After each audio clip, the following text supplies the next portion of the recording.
बोल श्री कृष्णचंद्र भगवान की जय। ओम श्री परमात्मने नमः।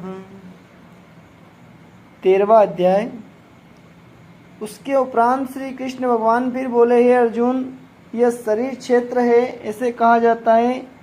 और इसको जो जानता है उसको क्षेत्रज्ञ ऐसा उनके तत्व को जानने वाले ज्ञानी जन कहते हैं।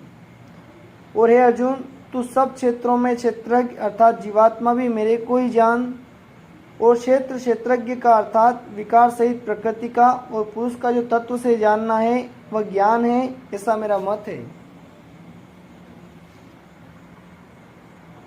इसलिए वह क्षेत्र जो है और जैसा है तथा जिन विकारों वाला और जिस कारण से जो हुआ है तथा वह क्षेत्रज्ञ भी जो है और जिस प्रभाव वाला है, वह सब संक्षेप से मेरे से सुन। यह क्षेत्र और क्षेत्रज्ञ का तत्व ऋषियों द्वारा बहुत प्रकार से कहा गया है अर्थात समझाया गया है, और नाना प्रकार के वेद मंत्रों से विभाग पूर्वक कहा गया है तथा अच्छी प्रकार निश्चय किए हुए युक्ति युक्त ब्रह्म सूत्र के पदों द्वारा भी वैसे ही कहा गया है। हे अर्जुन, वही मैं तेरे लिए कहता हूँ कि 5 महाभूत अर्थात आकाश, वायु, अग्नि, जल और पृथ्वी का सूक्ष्म भाव,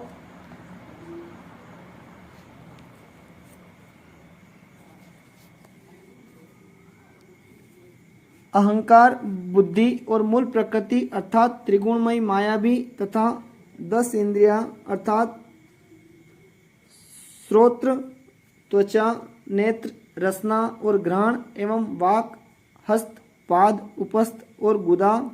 एक मन और 5 इंद्रियों के विषय अर्थात शब्द, स्पर्श, रूप, रस और गंध, तथा इच्छा, द्वेष, सुख, दुख और स्थूल देह का पिंड एवं चेतनता और धृति, इस प्रकार यह क्षेत्र विकारों के सहित संक्षेप से कहा गया। हे अर्जुन,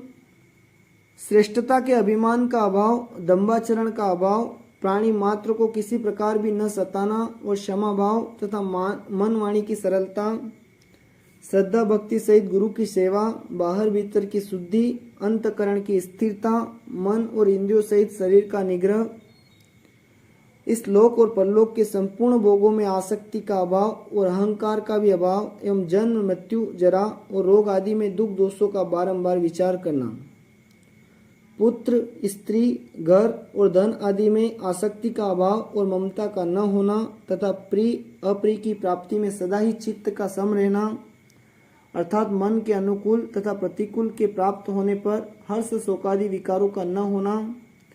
मुझ परमेश्वर में एक ही भाव से स्थिति रूप ध्यान योग के द्वारा अव्यभिचारिणी भक्ति तथा एकांत और शुद्ध देश में रहने का स्वभाव, और विषयासक्त मनुष्यों के समुदाय में प्रेम का न होना,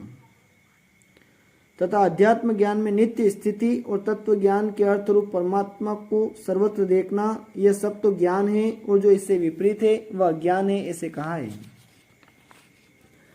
हे अर्जुन, जो जानने के योग्य है तथा जिसको जानकर मनुष्य परमानंद को प्राप्त होता है, उसको अच्छी प्रकार कहूँगा। वह आदि रहित परम ब्रह्म अकथनीय होने से न सत कहा जाता है और न असत ही कहा जाता है,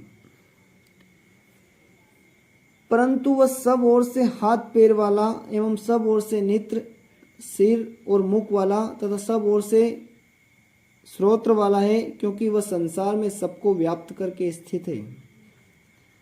और संपूर्ण इंद्रियों के विषयों को न जानने वाला है, परंतु वास्तव में सब इंद्रियों से रहित है तथा आसक्ति रहित और गुणों से अतीत हुआ भी अपनी योग माया से सबको धारण पोषण करने वाला और गुणों को भोगने वाला है, तथा वह परमात्मा चराचर सब भूतों के बाहर भीतर परिपूर्ण है, और चर अचर रूप भी वही है, और वह सूक्ष्म होने से अविज्ञ है तथा अति समीप में और दूर में भी स्थित वही है, और वह विभाग रहित एक रूप से आकाश के सदृश परिपूर्ण हुआ भी चराचर संपूर्ण भूतों में पृथक पृथक के सदृश स्थित प्रतीत होता है,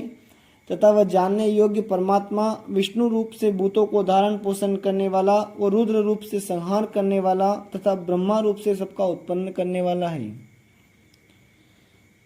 वह ब्रह्म ज्योतियों का भी ज्योति एवं माया से अति परे कहा जाता है, तथा वह परमात्मा बोध स्वरूप और जानने के योग्य है तथा तत्व ज्ञान से प्राप्त होने वाला और सबके हृदय में स्थित है। हे अर्जुन, इस प्रकार क्षेत्र तथा ज्ञान और जानने योग्य परमात्मा का स्वरूप संक्षेप से कहा गया। इसको तत्व से जानकर मेरा भक्त मेरे स्वरूप को प्राप्त होता है। हे अर्जुन, प्रकृति अर्थात त्रिगुणमयी मेरी माया और जीवात्मा अर्थात क्षेत्रज्ञ, इन दोनों को ही तू अनादि जान और राग द्वेषादि विकारों को तथा त्रिगुणात्मक संपूर्ण पदार्थों को भी प्रकृति से ही उत्पन्न हुए जान, क्योंकि कार्य और करण के उत्पन्न करने में हेतु प्रकृति कही जाती है और जीवात्मा सुख दुखों के भोक्तापन में अर्थात भोगने में हेतु कहा जाता है। परंतु प्रकृति में स्थित हुआ ही पुरुष प्रकृति से उत्पन्न हुए त्रिगुणात्मक सब पदार्थों को भोगता है और इन गुणों का संग ही इस जीवात्मा के अच्छी बुरी योनियों में जन्म लेने में कारण है। वास्तव में तो यह पुरुष इस देह में स्थित हुआ भी पर अर्थात त्रिगुणमयी माया से सर्वथा अतीत ही है। केवल साक्षी होने से, उपदृष्टा और यथार्थ सम्मति देने वाला होने से, अनुमंता एवं सबको धारण करने वाला होने से बढ़ता, जीव रूप से भोक्ता तथा ब्रह्मादिकों का भी स्वामी होने से महेश्वर और शुद्ध सच्चिदानंद घन होने से परमात्मा ऐसे कहा गया है। इस प्रकार पुरुष को और गुणों के सहित प्रकृति को जो मनुष्य तत्व से जानता है वह सब प्रकार से बरतता हुआ भी फिर नहीं जन्मता है अर्थात पुनर्जन्म को नहीं प्राप्त होता है। हे अर्जुन, उस परम पुरुष परमात्मा को कितने ही मनुष्य तो शुद्ध हुई सूक्ष्म बुद्धि से ध्यान के द्वारा हृदय में देखते हैं तथा अन्य कितने ही ज्ञान योग के द्वारा देखते हैं और अपर कितने ही निष्काम कर्म योग के द्वारा देखते हैं। परंतु इनसे दूसरे अर्थात जो मंद बुद्धि वाले पुरुष हैं वे स्वयं इस प्रकार न जानते हुए दूसरों से अर्थात तत्व के जानने वाले पुरुषों से सुनकर ही उपासना करते हैं अर्थात उन पुरुषों के कहने के अनुसार ही श्रद्धा सहित तत्पर हुए साधन करते हैं और वे सुनने के परायण हुए पुरुष भी मृत्यु रूप संसार सागर को निसंदेह तर जाते हैं। हे अर्जुन, यावन मात्र जो कुछ भी स्थावर जंगम वस्तु उत्पन्न होती है उस संपूर्ण को तू क्षेत्र और क्षेत्रज्ञ के संयोग से ही उत्पन्न हुई जान अर्थात प्रकृति और पुरुष के परस्पर के संबंध से ही संपूर्ण जगत की स्थिति है।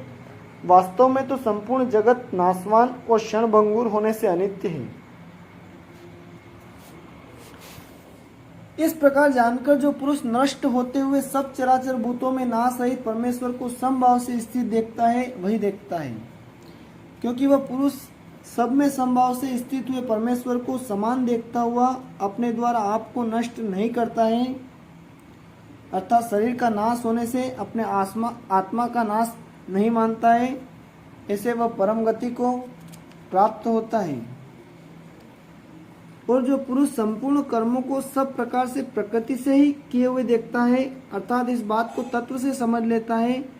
कि प्रकृति से उत्पन्न हुए संपूर्ण गुण ही गुणों में बरतते हैं तथा आत्मा को अकर्ता देखता है वही देखता है। और यह पुरुष जिस काल में भूतों के न्यारे न्यारे भाव को एक परमात्मा के संकल्प के आधार स्थित देखता है तथा उस परमात्मा के संकल्प से ही संपूर्ण भूतों का विस्तार देखता है उस काल में सच्चिदानंद घन ब्रह्म को प्राप्त होता है। हे अर्जुन, अनादि होने से और गुणातीत होने से यह अविनाशी परमात्मा शरीर में स्थित हुआ भी वास्तव में न करता है और न लिपायमान होता है। जिस प्रकार सर्वत्र व्याप्त हुआ भी आकाश सूक्ष्म होने के कारण लिपायमान नहीं होता है वैसे ही सर्वत्र देह में स्थित हुआ भी आत्मा गुणातीत होने के कारण देह के गुणों से लिपायमान नहीं होता है। हे अर्जुन, जिस प्रकार एक ही सूर्य इस संपूर्ण ब्रह्मांड को प्रकाशित करता है उसी प्रकार एक ही आत्मा संपूर्ण क्षेत्र को प्रकाशित करता है अर्थात नित्य बोध स्वरूप एक आत्मा की ही सत्ता से संपूर्ण जड़ वर्ग प्रकाशित होता है। इस प्रकार क्षेत्र और क्षेत्रज्ञ के भेद को तथा विकार सहित प्रकृति से छूटने के उपाय को जो पुरुष ज्ञान नेत्रों द्वारा तत्व से जानते हैं वे महात्मा जन पर ब्रह्म परमात्मा को प्राप्त होते हैं। इति श्रीमद् भगवद गीता रूपी उपनिषद एवं ब्रह्म विद्या तथा योग शास्त्र विषयक श्री कृष्ण और अर्जुन के संवाद में क्षेत्र क्षेत्रज्ञ विभाग योग नामक 13वां अध्याय समाप्त। बोल श्री कृष्ण चंद्र भगवान की जय।